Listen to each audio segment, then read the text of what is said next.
방송으로 예배를 함께하는 모든 성도 여러분, 하나님께서 귀한 예배 시간에 우리에게 말씀의 은혜를 주시고 사랑과 감동하심으로 치유와 회복이 일어나는 귀한 시간 되기를 간절히 주의 이름으로 축복합니다. 아멘. 여러분, 인생을 대하는 사람마다 태도가 다 다릅니다. 어떤 이는 인생 뭐 있냐, 이래도 한 인생 저래도 한 인생인데 최대한 재밌게 할 거 다 해보고 즐길 거 즐기자. 그래서 놀 때는 젊을 때 놀아야 한다. 늙으면 돈이 아무리 많아도 제대로 놀지 못하니까 인생을 즐기는 것이 좋다. 그게 후회 없는 인생이다라는 사람이 있고요. 또 정반대의 자세로 사는 사람도 있습니다. 극단적인 예를 두 개 들자면 인생을 즐기자는 쪽과 또 하나는 우리 인생의 미래를 내다보고 앞으로 내 계획, 내 꿈을 위해서 참고 절제하고 노력하고 하는 그런 독립군 생활을 하는 그런 인생도 있습니다. 우리 성도 여러분들은 인생을 어떤 태도로 대하시는지요? 오늘은 특별히 2020년 마지막 주일 낮 예배를 맞아서 우리가 2020년을 어떤 인생을 살아왔는가를 돌이켜보고 하나님께서 기뻐하는 인생, 참으로 빛나고 복된 황금 같은 인생을 살기를 다짐하는 시간이 됐으면 좋겠다 하는 생각이 들어서 제목을 안개와 황금으로 잡아봤습니다. 어쨌든 말씀을 통해서 성령께서 저와 여러분들에게 귀한 은혜와 깨우침을 주시고 주님께서 말씀으로 우리의 인생에 등불 되어 주시기를 간절히 축복합니다. 아멘. 인생의 그 두 축에서 우리는 어떻게 하면 복된 인생을 살 것인가? 오늘 야고보서 4장 13절에서 끝절 17절까지 말씀은 우리에게 귀한 가르침을 줍니다. 야고보서 4장 13절에서 17절 말씀을 우리가 읽었는데 오늘 우리가 함께 볼 구절은 14절과 17절을 중심으로 함께 말씀을 나누려 합니다. 14절은 내일 일을 너희가 알지 못하는도다. 너희 생명이 무엇이냐? 너희는 잠깐 보이다가 없어지는 안개니라 하고 우리 인생을 정의하고 있습니다. 성경은 우리 인생을 여러 가지로 정의하고 있는데요. 오늘 본문은 안개로 정의했지만 또 하루아침에 피어나고 시드는 풀로 이야기하기도 하고요. 그림자로 이야기도 하고요. 이슬로 이야기도 합니다. 잠깐 있다가 없어지는 그런 열약한 존재로 한시적인 존재로 우리를 표현하고 있습니다. 오늘 본문은 안개라고 했는데요. 안개의 특성은 앞이 캄캄하게 보이지 않는다는 것과 또 해가 뜨면 쉽게 사라지고 없어진다는 두 가지를 갖고 있습니다. 그렇죠. 우리의 인생은 앞길을 예측하기가 어렵습니다, 사실. 통계와 수많은 수치, 과학적으로 예견하기도 하지만 그것도 틀릴 때가 많고요. 장래에 대한 온전한 예단은 누구도 맞출 수가 없습니다. 간혹 맞춘다 해도 온전히 끝까지는 맞추진 못하지요. 성경은 또 우리에게 많은 그런 장래에 대한 예단을 못하고 있는 것을 보여주고 가르쳐주기도 했습니다.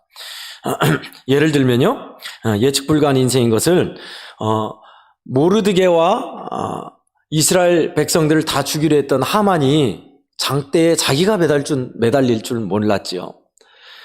또 하나님을 피해서 도망갔던 요나가 이제 됐다라고 했지만 큰 폭풍을 만나서 그는 바다에 빠뜨리게 될 줄은 차마 몰랐습니다. 뿐만 아니라 갈릴리 바다에 예수님이 말씀하신 대로 갈릴리 바다를 건너려는 제자들은 큰 폭풍을 만날 줄은 꿈에도 몰랐지요. 마지막으로 한 번 더 유라글로라는 큰 태풍을 만나서 큰 바다의 상선이 완전히 부서지기까지 그렇게 큰 태풍을 만날 줄 선원도 뱃사람들도 전혀 알지 못했습니다. 예측할 수 없는 인생입니다. 그래서 사람들은 예측할 수 없는 인생이 두려우니까 방법을 씁니다. 거북이 등껍질을 벗겨서 점을 치거나 동물 내장을 꺼내봐서 어떤 것이 좋은 건지 어떤 것이 흉한 건지 기둥을 점치거나 뿐만 아니라 점쟁이를 찾아가거나 등등 여러 가지 일들을 하지요. 가장 과학적이라 하는 통계와 확률로도 사람들은 앞날을 이야기하곤 합니다. 그것은 다 무엇을 전제하고 있냐면 저와 여러분은 우리 앞날을 알지 못한다는데 전제하고 있습니다. 안개와 같지요. 안개, 들풀, 그림자, 이슬 그런 인생이니 우리가 어디에서 든든함을 찾을 수 있겠습니까? 톨스토이 인생론에서 톨스토이는 그렇게 말했습니다. 우리 인생에서 우리에게 있어서 가장 중요한 순간은 바로 이 순간이며 또한 가장 중요한 사람은 지금 바로 내 옆에 있는 사람이다. 왜냐하면 과거는 이미 지나갔고 미래는 내 손 안에 있지 않기 때문이다 라고 얘기했습니다. 참 맞는 말 같지만 저는 여기에 다 수긍할 수 없습니다. 왜요? 그렇다면 과거나 앞으로 다가올 미래, 우리가 예측하고 준비하는 미래는 소용없는 걸까요? 아니에요. 과거를 통해서 우리는 충분히 선례를 찾을 수 있고 교훈을 얻고 학습할 수 있게 중요합니다. 미래는요. 사람이 미래가 있어야죠. 목표가 있어야 하고 비전이 있어야 희망이 있지요. 현실적인 사람 전체가 아닙니다. 과거도 있어야 하고 미래도 있어야 하고 그런데 중요한 것은 현실의 비중을 많이 둬야 한다는 거예요. 그렇게 이해하면 우리 인생이 이제 역사의 시간의 흐름에서 어떻게 바람직하게 살 수 있는가가 나오겠지요. 그런데도 오늘 말씀은 우리에게 있어서 너희는 안개와 같은 인생인 것을 잊지 말라고 하고 있습니다. 그렇다면 오늘 본문의 14절을 너희는 아침 안개 같은 존재다라고 하는 말씀이 여러분 계획도 하지 말고 미래를 내다보지도 말고 현실만 살되 너희는 허무한 인생인 것을 알라라는 걸까요? 저는 이렇게 생각하지 않습니다. 또 오늘 말씀의 의도는 이런 의중이 아닙니다. 안개같이 허무한 인생임을 잊지 말라 그게 아니고요. 안개처럼 쉽게 사라지고 알 수 없는 인생이니 아주 값지고 귀하게 살아야 한다로 잡으셔야 돼요. 안개 같은 인생을 황금 같은 인생으로 만들라는 거예요. 그죠? 어떤 이는 짧은 인생이니 짧은 기간 동안 최대한 즐기고 내 마음대로 살자지만 다시 오지 않는 짧고 다시 오지 않는 희귀한 인생이니 귀하고 값지게 살아야 한다라는 거로 생각하게 돼요. 어떤 것이 복되고 바람직한 자세입니까? 귀하게 여기고 값지게 여기는 게 중요하죠. 인생도 그렇습니다. 안개와 같은 인생이 있고요. 황금 같은 인생이 있더라고요. 보니까요. 그러면 우리가 어떻게 하면 오늘 말씀을 통해서 황금 같은 인생, 하나님이 보시기에 값지고 귀한 인생을 살 수 있을까요? 그것이 결국 우리가 오늘 보고자 하는 내용입니다. 17절에 나와 있습니다. 그러므로 제가 우리 성도들에게 말씀드리죠. 성경을 읽다가 여러분이 그러므로 따라서 그래서 라는 그런 접속사가 나오면 거기를 유심히 봐야 한다고 했습니다. 왜요? 결론 이 말을 하고 싶다는 거예요. 그 구절은 유심히 여러분이 보셔야 돼요. 안개와 같은 험한 인생이다. 내일 일을 자랑하지 말라 하면서 결국 하고자 하는 말이 17절에 있는 거예요. 그러므로 사람이 선을 행할 줄 알고도 행하지 아니하면 죄니라. 오늘 문맥 그대로 보면 글자 그대로 보면요. 선하고 좋은 것이 무엇인지 알면서도 미루고 하지 않는 것은 죄구나. 우리는 다 그렇게 죄인이구나 라는 것을 깨달을 수 있습니다. 금방 알죠? 그런데 오늘 이 문맥에서 이 번역 문자 그대로 내용은 선을 행할 줄 알고도 안 하면 죄다. 물론 그것도 있지만 본뜻은 지칭하는 것은 뭐냐면 하나님의 뜻대로 살아야 한다는 것을 강력하게 이야기하고 있는 내용입니다. 그러므로 너희는 너희를 지으신 하나님의 뜻대로 살아야 한다. 그것이 원주석의 뜻입니다. 그러면 이제 선명하게 나오죠. 안개 같은 인생을 살 것이냐, 황금 같은 인생을 살 것이냐의 기준은 하나님의 뜻대로 살았냐 아니냐가 판가름하는 잣대가 된다라는 것입니다. 시계가 있습니다. 시계를 만든 사람이 이 시계는 무엇으로 만들었고 어떤 것으로 돌아가며 또 이 시계는 어디에 두는 것이 가장 적합한지를 가장 잘 알겠지요. 시계를 만든 사람이 제일 잘 알아요.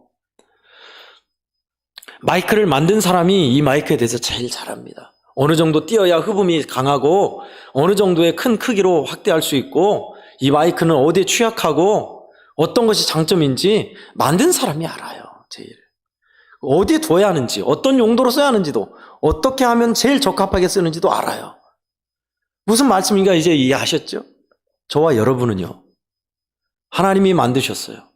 우리의 체질과 우리의 성격 우리가 어디에 어떻게 쓰임받아야 가장 값지게 빛나는지 하나님이 아세요. 그래서 하나님은 우리의 인생을 인도하려 하시고 복되게 하시려 하시고 우리를 강력하게 믿음 안에 끌어당기십니다. 그 하나님의 뜻을 쫓아 사는 사람은 분명 인생을 후회하거나 헛되게 의미 없이 살지 않아요. 값지게 삽니다. 하나님의 뜻이 기준되어야 한다라는 것입니다.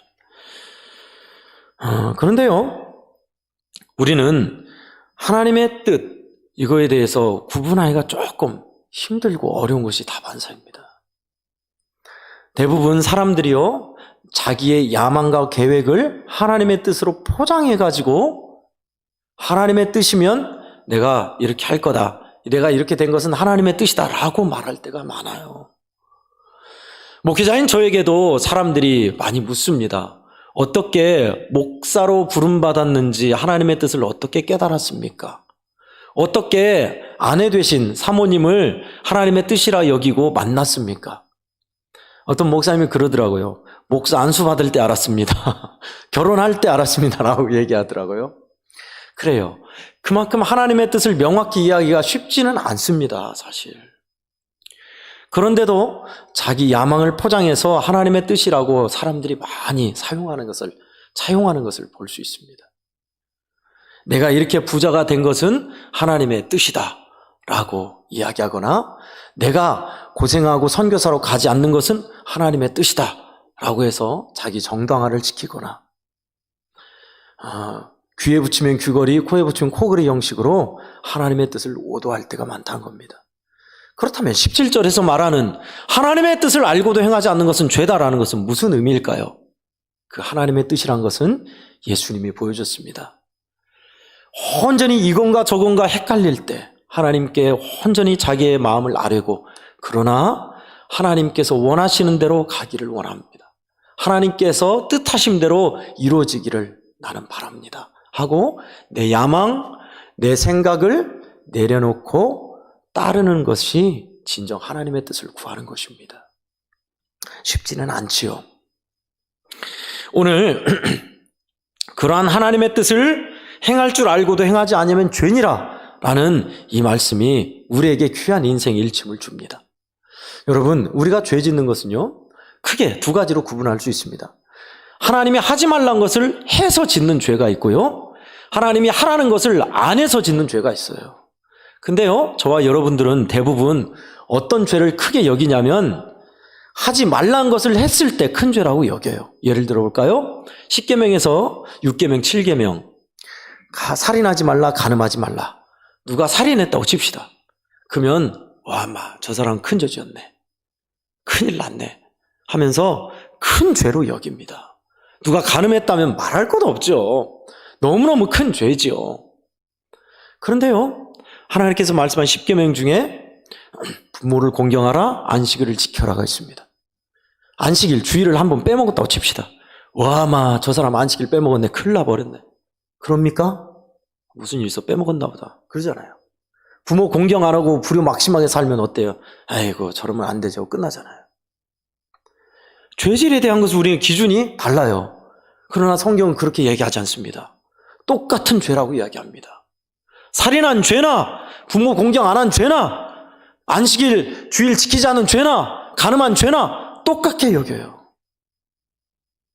하나님의 뜻을 알고도 행하지 않는 죄가 얼마나 큰 죄일까요? 그러면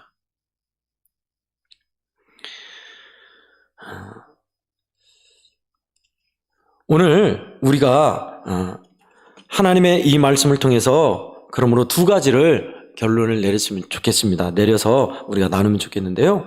먼저는 첫 번째는 진실한 믿음으로 사십시오라는 겁니다.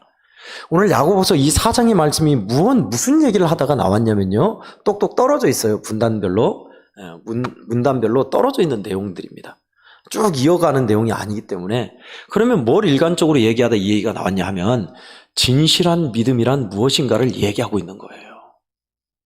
여러분, 진실한 믿음은 뭘까요? 참된 믿음 말입니다. 믿는다 하면서도 엉터리로 믿고 세상 시류대로 세상 욕심과 유혹을 쫓아가는 거 말고, 진실한 믿음은 아버지의 뜻대로, 주님의 뜻대로 사는 거라 했는데 17절에 그 진실한 믿음을 구체적으로 좀 더 어떤 것으로 이야기할 수 있을까요? 믿음이란 것은 하나님께서 주신 선물이고 구원에 대해서 행위의 반대 개념으로도 이야기도 하고요. 우리가 통용되는 믿음, 신뢰, 신용이라는 뜻으로 이야기도 합니다. 여기서 말하는 믿음은 신뢰, 신용을 뜻합니다. 뭘 믿어야죠? 하나님 살아계신 분, 나와 동행하시는 분, 나를 이끄시는 분이라는 그 신뢰, 신용을 갖고 살아야 한다는 것입니다. 사람들이 왜 계획을 세우죠? 한치 앞을 내다볼 수 없는 미래에 대해서 왜 두려워하며 대비하죠? 그것은 알 수 없기 때문에, 또는 반면 전전반칙하는 것은, 긍긍하는 것은 바로 하나님에 대한 믿음 없기 때문도 그래요. 그래서 우리 성도들에게 저축하지 말고 노후 준비하지 말라는 얘기가 아니고요. 그런 차원에서 떠나서 세상에 대한 것에 쫓아가고 다른 어떤 것을, 하나님을 믿지 못하고 다른 어떤 것에 두려워하는 우리의 모습 말입니다. 하나님의 약속을 신뢰하는 사람들, 하나님의 말씀을 굳게 붙잡는 사람들, 여러분은 지금껏 들어왔습니다. 그러나 저는 이것도 중요하지만 이것보다 더 앞서 먼저 우리 주님께서 나와 동행하신다는 걸 알고 주님과 친밀함을 유지하는 것이 훨씬 중요합니다. 저는 우리 양원교회에 앞으로 계속 올해도 잡혀 있습니다만은 예수님의 사람 교육을 할 것입니다. 항존직부터 할 거예요. 근데 예수님의 사람은 기존에 우리가 배웠던 말씀 위주와 성경 연구 위주에서 떠납니다. 생활에서 예수님과 얼마나 친밀하게 동행하느냐, 실전적인 모습으로 얼마나 내가 주님과 함께하고 있는가를 연습하는 훈련입니다. 그래서 여러분, 안개와 같은 인생이 아니라 참으로 복된 인생은요, 그 주님과 친밀하게 동행하면 돼요. 쉽게 이야기하면. 근데 그게 우리가 잘 안 되잖아요. 그죠? 앤디 폴디라는 사람이 있었습니다. 앤디 폴디는 뉴질랜드의 술집에서 일하는 아가씨였습니다. 그 아가씨가 어느 날 예수님을 영접하게 됩니다. 교회에 가서 주님을 만나고 주님을 믿고 기쁨 가운데 살다가 하나님의 말씀을 받습니다. 그리고 꿈을 꿉니다. 잠자는 꿈이 아니라 미래에 대한 꿈을 꿉니다. 그 말씀은 이사야서 41장 9절 말씀인데, 사막에 각양나무가 있게 하리라 라는 말씀을 가지고 사막이 푸르른 동산이 되고 꽃이 피는 그런 자기의 비전을 갖게 됩니다. 근데 술집 아가씨가 뭘 하겠어요. 그러나 앤디 폴디는 하나님 안에서 진정 꿈을 키웁니다. 하나님, 제가 하나님 이 말씀대로 그렇게 할 수 있게 해주세요. 그렇게 약속의 말씀을 붙잡으면서 우리 주님의 인도하심을 구합니다. 주님께서 그 앤디 폴디를 믿음의 자리로 진짜 이끄셔요. 어떻게 이끄냐면, 세계에서 가장 넓은 사막이 사하라 사막인가 그러잖아요. 사하라 사막을 보게 하신 거예요. 그걸 어떻게 할까 하니까, 사하라 사막은 여러 나라를 접경을 하고 있습니다. 모로코, 알제리, 또 튀니지 등등 그런 나라를 접경을 하고 있어요. 그래서 앤디 폴디가 그 나라의 접경지역에 있는 사하라 사막부터 가꾸기 시작합니다. 나무를 심고 물을 주고 물을 끌어다가 조금씩 가꾸어가기 시작합니다. 사람들은 부질없는 짓이라고 손가락질했습니다. 앤디 폴디에게 사막이 어떻게 나무가 자라냐고, 비가 오지 않는데. 근데 폴디는 하나님께서 이끄심 따라서 계속 나무를 심고 조금씩 그 땅을 가꿔가기 시작했습니다. 열심히 일하면서 정직하게요. 근데 정말 놀랍게 나무 10그루 심으면 2그루 남고 다 죽고 그런 상황인데, 한 그루가 자라가더니 글쎄 나무가 자라가면서 점점 그늘이 생기고 풀이 나고 물이 이제 스며드는 거예요. 그러면서 사하라 사막 귀퉁이가 바로 앤디가 하나님 안에 꿈꿨던 것처럼 나무가 되고 꽃이 피고 풀이 있는 곳이 된 거예요. 그래서 사람들이 정말 놀랍게 여겼습니다. 그리고 앤디는 이제 술집 여인에서 꿈이 현실로 이루어져서 그 꿈을 가꾸는 사람이 되어서 사막을 옥토로 만드는 큰 농장의 주인이 되었습니다. 많은 사람이 손가락질하는 것이 아니라 으뜸이다고 최고다고 세우는 그런 사람이 된 거예요. 여러분, 앤디 폴디가 어떻게 이런 사람, 술집에 일하는 아가씨가 어떻게 이렇게 귀하게 사막을 옥토로 만드는 농장의 주인이 된 거예요? 하나님 주신 꿈을 꿨잖아요. 그리고 주님이 인도하심 따라 갔잖아요. 주님과 동행하면서요. 그랬더니 사막이 정말 옥토가 되는 큰 농장의 주인으로 희망을 주는 사람으로 설 수 있었습니다. 얼마나 귀한 인생이에요. 얼마나 값진 일을 했습니까? 우리에게 있어서 주님의 뜻대로 산다는 것은 이런 겁니다. 하나님의 말씀대로 그 안에서 소망을 갖고 우리 주님과 동행하며 살다 보면 주님이 어느 날 그 꿈을 이루어주시는 것입니다. 하나님께서 우리 인생을 얼마나 값지게 복되게 만드는지 우리는 얼마나 많이 눈으로 봤는지 몰라요. 깡패가 사람들을 힘들게 했던 사기꾼이 인생 밑바닥에 있는 완전히 무너진 사람이 주 예수님을 만나고 어떻게 변화되는지 우리는 수많은 간증을 통해서 우리 주변을 통해서 교회의 믿음의 사람들을 통해서 보고 들어봤습니다. 그러면 내 인생도 하나님은 그렇게 하실 수 있다는 거예요. 나이고 많고 적음을 떠나서요. 연약하고 강함을 떠나서요. 남녀를 떠나서요. 하나님은 충분히 그렇게 할 수 있다는 것입니다. 저는요, 또 한 명의 사람을 소개하고자 합니다. 하나님의 뜻대로 살면 얼마나 우리 인생을 값지게 귀하게 바꿔놓는지 극명하게 보여준 또 한 명을 소개하고자 합니다. 우리나라 사람은 아니지만요, 미국에 있는 분입니다. 미국의 시카고에 있는 어느 한 교회에서 장례식이 있었습니다. 그 장례식은 바로 어린 딸, 3살 배기 어린 딸이 굶어 죽은 그런 장례식이었습니다. 아빠가 있었는데 부모님이 이혼하고 아빠가 아이를 키워야 하는데 3살 배기 딸을 돌보지 않고 술만 마시더니 아이를 굶어 죽인 거예요. 3살 아이가 굶어서 죽은 겁니다. 사람들이 너무 딱하게 여겨서 아버지가 아이를 안 돌보니까 불쌍하게 여겨서 간단하게 교회에서 장례식을 치렀어요. 근데 장례식 도중에 남노한 차림에 눈이 충혈돼가지고 술 냄새 퍽퍽 풍기며 아버지가 온 거예요. 사람들이 손가락질했습니다. 자기 딸 하나 돌보지 않고 저렇게 술에 취해 살다니 저러고도 사람이야. 근데 더 기막힌 것은 뭐냐면 장례식에 와서 아버지가 슬퍼하기는커녕 딸의 보통 이제 우리가 수의를 입히잖아요. 우리나라는 수의인데 이제 외국은 가장 좋은 옷을 입히고 신발 신기고 그럽니다. 화장도 시키고. 근데 딸의 그 모습을 보더니 딸의 신발을 벗겨서 갖고 가서 신발을 팔아서 또 술을 마신 거예요. 죽은 딸의 신발을 팔아서. 기가 막히죠. 그런 부모가 어디 있습니까? 그렇게 술에 쩔어서 사는 인생이었습니다. 그로부터 20년 후에 시카고에서 제일 큰 시카고 제일 장로교회가 있습니다. 그 장로교회에서 수천 명의 사람을 모아놓고 강력하게 하나님의 말씀을 외치는 부흥 강사가 왔습니다. 근데 그 부흥 강사가 말씀을 전하면서 하는 얘기가 20년 전에 저는 죽은 딸의 장례식장에서 신발을 훔쳤던 파렴치한 사람이었습니다. 그러나 하나님께서 나를 만나주시고 나를 새롭게 하셔서 나는 지금 이 자리에 부흥 강사로 하나님의 말씀을 전한 자로 서 있습니다. 20년 후에 그는 완전히 다른 사람이 된 거예요. 어떻게 그렇게 됐을까요?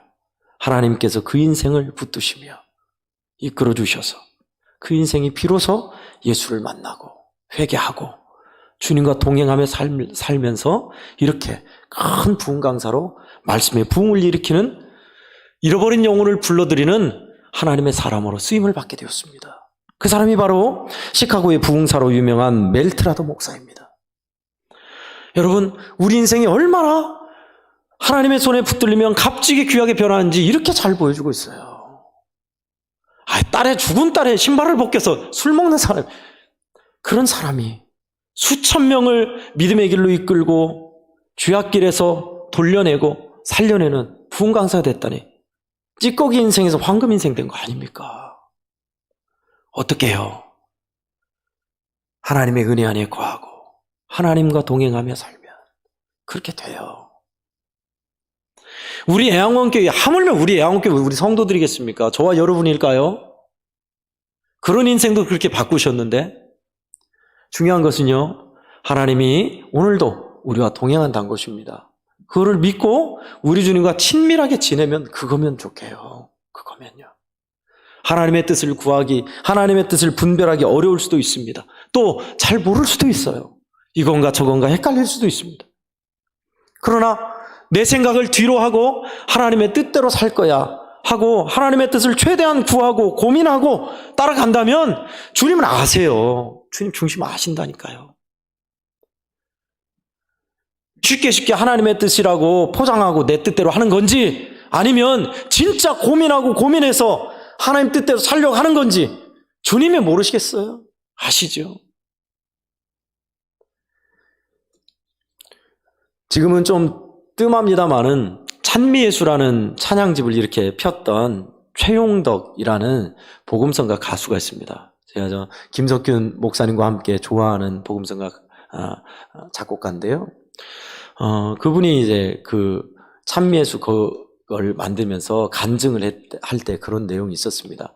찬미예수 이렇게 예수님 찬송하는 복음성가를 묶어놓고 또 이제 작곡하고 하는 그런 분인데 그 작업을 하는데 돈은 많이 안 되지만 그렇게 사는데 교통사고가 크게 났어요. 그래서 중환자실에 긴 시간 입원하게 됐습니다. 뭐 하나 할 수 없는 거예요. 죽을라다 살아났으니까요. 하나님의 뜻대로 살고 찬양집 큰 돈은 안 되지만 배고픈 직업이지만 그 일을 했는데 하나님은 왜 내게 이 시련을 주는가? 참 고민하고 힘들었다고 그래요. 고민하고 힘들게 살아가는데 하나님께서 귀한 외국 찬송 작시를 통해서 자신을 깨우쳐 주십니다. 그래서 병상에서 하나님께서 주신 은혜가 너무 커서 그 작시에 곡을 붙잡고 만든 복음성가가 있습니다. 여러분도 한 번쯤 들어보셨을 거예요. 하나님은 실수하지 않으신다네 입니다. 가사 내용은 이렇습니다. 내가 걷는 이 길이 혹 굽어도는 수가 있어도 내 심장이 울렁이고 가슴 아파도 내 마음속으로 여전히 기뻐하는 까닭은 하나님은 실수하지 않으심일세. 내가 세운 계획이 혹 빗나갈지 모르며 나의 희망 덧없이 쓰러질 수 있지만 나 여전히 인도하시는 주님을 신뢰하는 까닭은 주께서 내가 가야 할 길을 잘 아심일세.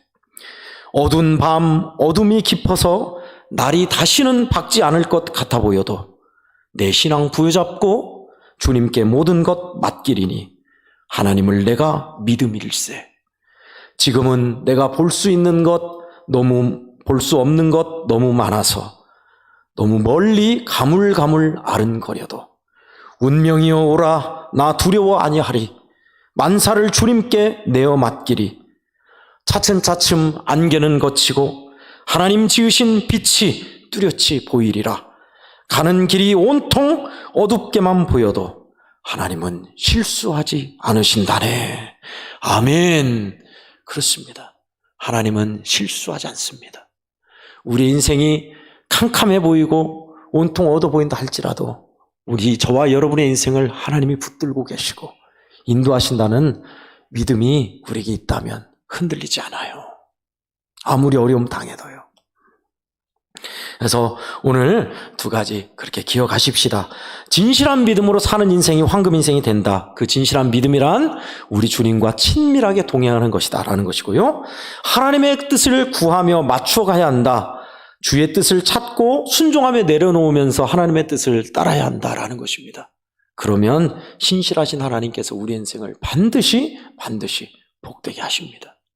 이 땅에 살면서도 그렇게 우리 주님을 신실하게 믿고 주와 동행하며 또한 하나님의 뜻을 따라서 살아가는 사람들은요, 이 땅에서도 형통하고요, 이 땅이 끝나면 어떻게 될까요? 하늘나라에선 더 큰 상급과 축복을 얻습니다. 그렇게 지혜롭고 복되게 살아가는 저와 우리 양원교회 모든 성도들이 다 되시기를 예수님 이름으로 간절히 축원합니다. 아멘. 기도하겠습니다. 하나님 아버지, 우리 인생이 하루아침에 있다 사라지는 안개와 같다 하셨습니다. 그렇게 허무한 인생이니 아무렇게나 살 것이 아니라 참으로 귀하고 값지게 살아야 한다고 가르쳐 주셨습니다. 하나님, 오늘 말씀을 통해 우리가 교훈을 새기며 하나님 메시지를 받고 갑니다. 아버지 하나님, 진실한 믿음으로 살아가는 저희들 되게 해 주시옵소서. 주 예수님과 늘 친밀하게 동행할 수 있게 우리를 도와주시옵소서. 뿐만 아니라 하나님의 뜻을 구하며 맞추어 가기를 원합니다. 포장으로 하나님 형식적으로 하는 하나님의 뜻 아니라 참말로 하나님이 기뻐하는 것을 찾고자 고민하고 생각하며 하나님 편에 서기를 애쓰며 순종하며 내려놓으며 살아가는 그런 사람들 되게 해 주시옵소서. 저와 우리 양원교회 성도들이 그렇게 살게 하여 주셔서 이 땅에서도 형통하고 하늘에서도 칭찬과 상급받는 지혜롭고 복된 성도들이 다 되게 하여 주시옵소서. 황금 인생 되기를 원합니다. 후회하는 인생, 험한 인생 없게 하여 주시옵시고 값진 인생, 의미 있는 인생, 빛나는 인생 다 되게 하여 주시옵소서. 우리 구주 예수님의 이름으로 간절히 기도하옵나이다. 아멘.